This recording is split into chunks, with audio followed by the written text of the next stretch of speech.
The lodge. The whiskey wasn't helping. I'd brought 2 bottles, thinking that would be enough. Enough to quiet the voice in my head, enough to numb the memories, enough to give me the courage to slide over to the side of the boat and let Lake Superior do what I couldn't do myself. But the memories wouldn't stay quiet. They never did. I took another drink and watched the gray water stretch toward a horizon I couldn't see. November on the Great Lakes, cold enough to kill a man in minutes if he went in, cold enough to make it quick. That was the plan anyway. My name is James Kincaid. I'm 43 years old. I was an architect, a good one, they said. I designed buildings that people called beautiful.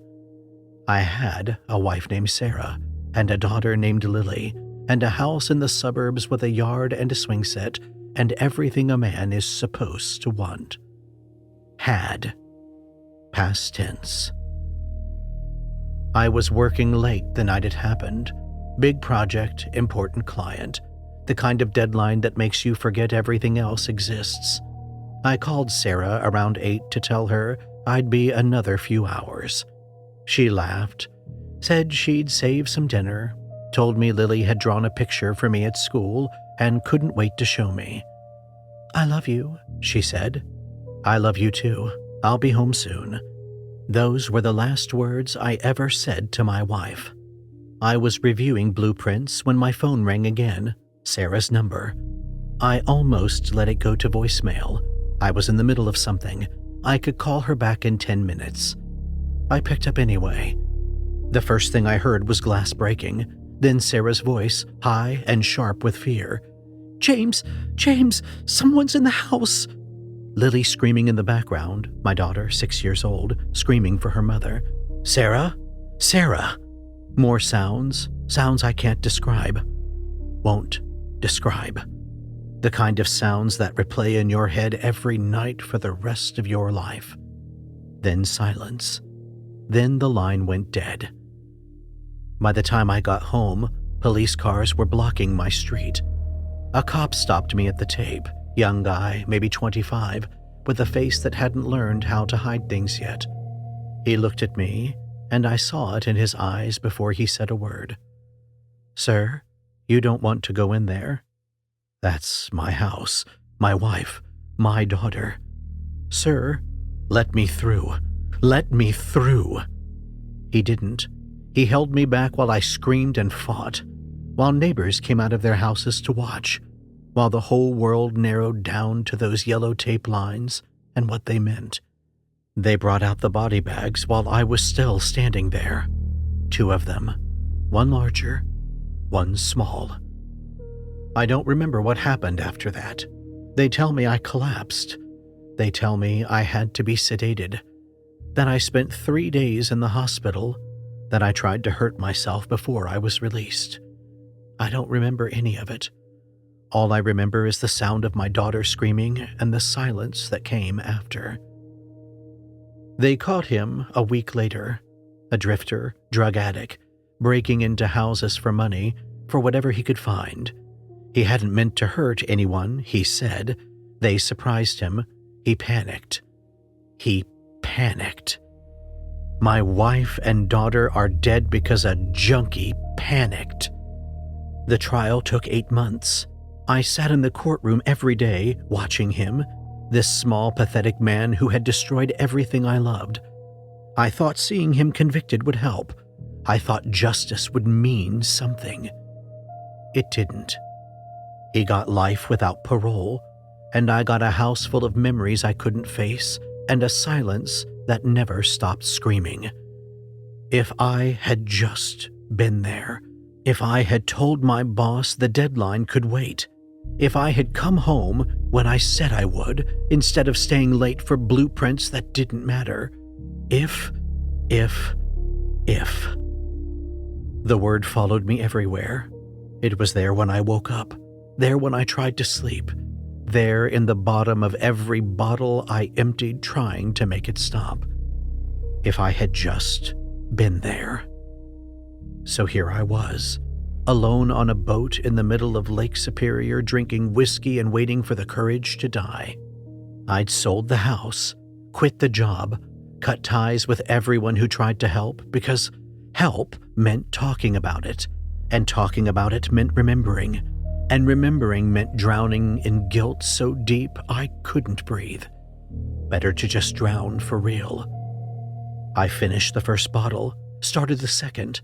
The sky was getting dark, or maybe that was just my vision blurring, and I couldn't feel my fingers anymore.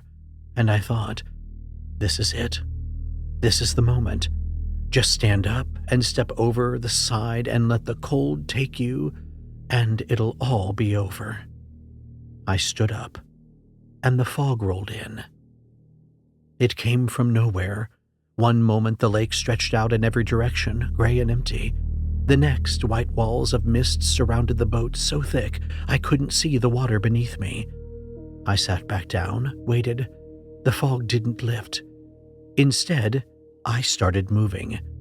I hadn't started the engine, hadn't touched the wheel, but the boat was drifting, pulled by some current I couldn't see, moving through the fog towards something I couldn't name. And then I saw the island.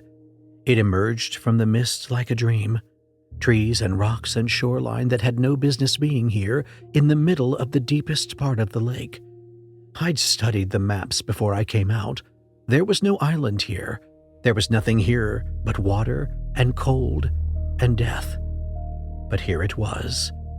The boat drifted toward shore, and I was too drunk and too tired and too ready to die to question it. I just watched as the bow scraped against sand, as the fog swirled around me, as the trees stood silent and waiting. I grabbed the whiskey bottle and stepped off the boat. He was waiting for me on the shore, an old man, his face carved by decades of wind and weather, his hair silver white and long, tied back with a leather cord. He wore simple clothes, canvas pants, a wool shirt, a vest decorated with beadwork that seemed to shift in the gray light. His eyes were the color of deep water, and they looked at me like they'd been expecting me for a long time. "James Kincaid," he said, not a question. "How do you know my name?" "The water brought you here. The water knows." I should have been afraid, should have been confused, but the whiskey had burned away my fear, and the grief had burned away everything else. "I came here to die," I said. "I know." He turned and started walking inland. "But first, you will sweat, you will see, and then you will choose." I followed him. What else was there to do? The lodge sat in a clearing surrounded by birch trees. It was small, a domed structure made of bent saplings covered in canvas and hides. A fire burned nearby, and in the fire, stones glowed red-hot, waiting. "My name is Wasea," the old man said. "In your language, it means he who brings light." He gestured toward the lodge. "This is the madoodiswan, the sweat lodge. You will enter, you will face what you carry, and when you emerge, you will be different." "What if I don't want to be different?" "You do." He looked at me with those deep water eyes. "Or you would not have come." He began preparing. Stripped to the waist, revealing a torso mapped with scars and tattoos, symbols I didn't recognize. He used a pitchfork made of antler to move the stones from the fire to a pit inside the lodge, working slowly, deliberately, with the patience of a man who had done this 1,000 times. "Remove your clothes," he said. "You cannot carry anything inside that you do not need." I undressed. The cold hit me like a fist, but Wasea didn't seem to notice. He gestured toward the low entrance of the lodge. "Crawl, enter as a child, humble, ready to be reborn." I got on my hands and knees and crawled inside. The heat was immediate and absolute. The stones glowed in a pit at the center, radiating warmth that pressed against my skin like a living thing. Oasea entered behind me, sealed the entrance, and we sat in darkness broken only by the red pulse of the grandfather stones. He poured water. Steam erupted, filling the space, filling my lungs, filling everything. "The first door," he said. "We honor the ancestors. We face where we come from." I closed my eyes, and she was there. My mother. She stood in the darkness of my mind exactly as I remembered her. The perfect hair, the perfect makeup, the perfect posture that hid the rot beneath. Eleanor Kincaid, who had never been wrong about anything in her life, who had never made a mistake, who had spent my entire childhood making sure I understood that every problem, every failure, every disappointment was my fault and mine alone. "James," her voice was like ice, "look at you, drunk, pathetic. I'm not surprised. You were always weak, just like your father." I felt myself shrinking, felt the old patterns taking hold, the apologies rising to my lips, the excuses, the desperate need to make her happy, to be enough, to finally be enough. "It was your job to take care of me," she said, "to make things right. And you failed. You always failed. You couldn't save your wife, couldn't save your daughter, couldn't save anyone because you're worthless. You've always been worthless." The words hit me like blows. I felt myself crumbling, becoming the boy I'd been, the boy who ran away at 16 because he couldn't take another day of her cruelty, the boy who lived on the streets and ate from dumpsters and told himself it was better than going home. But something else was there too. Wasea's voice, somewhere far away. "You carry what you chose to carry. You can set it down." And I realized I wasn't that boy anymore. I was a man who had survived, who had built a life, a career, a family, who had loved and been loved, despite everything she'd done to make him believe he was unlovable. I stood up. In my mind, I stood up. "No." My mother's eyes widened. "What did you say to me?" I said no. The words came stronger now. "You were wrong about me, about everything. You were weak and you were cruel, and you spent my whole childhood breaking me down because you couldn't face your own failures. How dare you? You damaged me. You made me believe I was responsible for things I couldn't control. You made me carry guilt that was never mine to carry." I stepped forward, and she shrank back. "But it stops here. Now. I'm not your emotional punching bag anymore. I'm not the reason your life didn't work out. You did that, not me." She raged, her face twisted, her voice rose, all the old weapons coming out. But they didn't land anymore. They passed through me like smoke. And as I watched, she began to fade. The perfect facade crumbled, and I saw what was underneath. A scared woman, a broken woman, raised by a mother even crueler than she became, trapped in a world that told her she was nothing without a husband, and then blamed her when that husband left. I didn't forgive her. Some things can't be forgiven. But I understood. And in understanding, I let her go. She faded into the darkness, and the first door closed. "The second door," Wasea said, "we honor those we love. We speak what needs to be spoken." The steam rose. The stones hissed. and Sarah walked out of the darkness. She was wearing the dress from our wedding day, white lace, simple and beautiful, exactly as I remembered. Her hair was down, the way she wore it on weekends when we had nowhere to be, and she was smiling. "James." I broke, fell forward, sobbing, the grief I'd been carrying for 2 years finally breaking through the walls I'd built around it. "I'm so sorry. I'm so sorry. I should have been there. I should have come home. If I'd just—" "James." She knelt beside me, took my face in her hands. Her touch was warm, real. "Look at me." I looked. "It wasn't your fault. I should have—" "No." Her voice was firm, gentle but firm. "You couldn't have known. You couldn't have stopped it. And if you'd been there, you would have died too. And then who would carry us?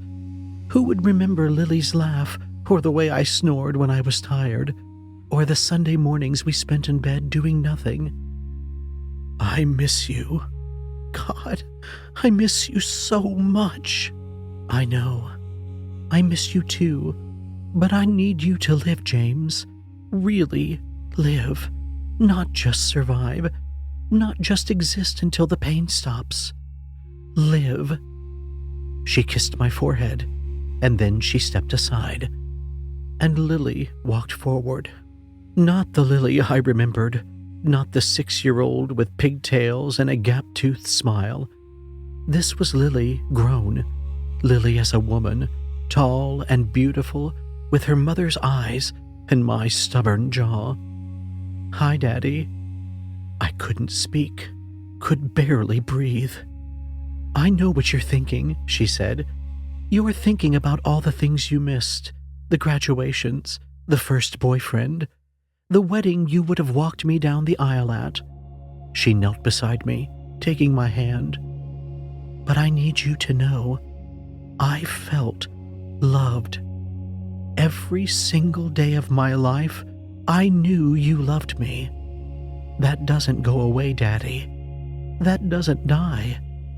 Lily, we're okay, Mom and I. We're together and we're okay. But you're not okay, and that's not what we want for you." She leaned forward, kissed my cheek. "Live, Daddy. Please. For us." They faded together, hand in hand, Sarah and Lily, my wife and daughter, the family I had lost. But as they disappeared, I felt something I hadn't felt in 2 years. Release. The guilt was still there. Maybe it would always be there in some form, but it was lighter now, bearable, a weight I could carry without being crushed. The second door closed. "The third door," Wasea said. "We face ourselves. We see what we can become." The steam was thinner now. The heat had become something else, not comfortable, but not painful, like being held by something vast and warm. I closed my eyes. I saw myself, not the man I was, not the broken architect drinking himself to death on a boat in the middle of nowhere, not the guilty husband who couldn't save his family, not the damaged son who'd spent his whole life trying to earn love from someone incapable of giving it. Someone else. He sat across from me in the darkness, and he was at peace. There was no other word for it. His eyes were clear.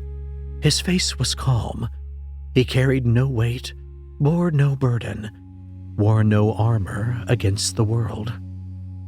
He was what I could become if I chose, if I dared. "How?" I asked. He didn't answer in words. He just looked at me, and I understood. It wouldn't happen overnight. There would be work to do, hard work, painful work, the slow process of rebuilding a self that had been shattered. There would be setbacks and failures, and days when the old darkness returned. But it was possible. This version of me was possible. I reached out, touched my chest, right over my heart, and I felt it. A seed, small and fragile, but alive. A seed of change, of hope, of something new waiting to grow. The third door. Closed.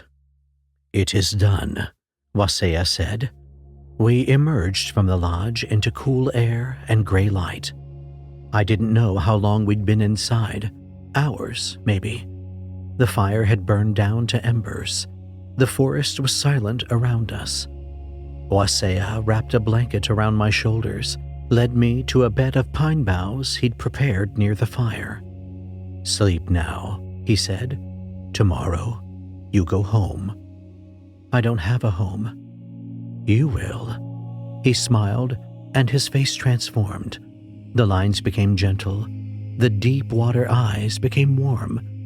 "You will find it, or you will build it. That is what you do, isn't it? Build things." I laid down on the pine boughs. The smell was clean, green, alive. "Thank you," I said, for everything. Thank the water. Thank the stones. Thank the ancestors who guided you here. He pulled another blanket over me. "I am only the one who opens the door. You are the one who walked through." I closed my eyes. The last thing I saw before sleep took me was Wasea's face, kind and ancient, watching over me like a father I'd never had. I woke on the deck of my boat. The sun was rising, pale gold light spilling across the water. The fog was gone. The lake stretched out in every direction, empty and calm. No island in sight. I sat up slowly. My head ached. My mouth was dry. The whiskey bottle lay on its side beside me, empty, a pool of amber liquid soaking into the deck. No island, no lodge, no Wasea. Had I dreamed it, hallucinated it? Some whiskey-fueled vision conjured by a mind that was ready to die? I looked down at my hands. They were clean, steady, and I felt different. The weight was still there, the grief, the guilt, the memories that would never fully fade. But lighter now, bearable, like something had shifted inside me, made room for something new. I sat there for a long time, watching the sunrise, feeling the cold air on my face. My fingers found the ring on my left hand, the wedding band I'd never been able to take off. I touched it, raised it to my lips, kissed it. "Thank you, Wasea," I said out loud. "Thank you for showing me myself." The words drifted out across the water, and for just a moment, I could have sworn I heard a voice answer back, faint, far away, like wind through trees. "Live well, James Kincaid. Live well." I started the engine, turned the boat toward shore, and as I motored across the still water toward a world I'd been ready to leave forever, I felt something I thought I'd never feel again. Hope. Small, fragile, a seed waiting to grow. But there, and that was enough. That was more than enough.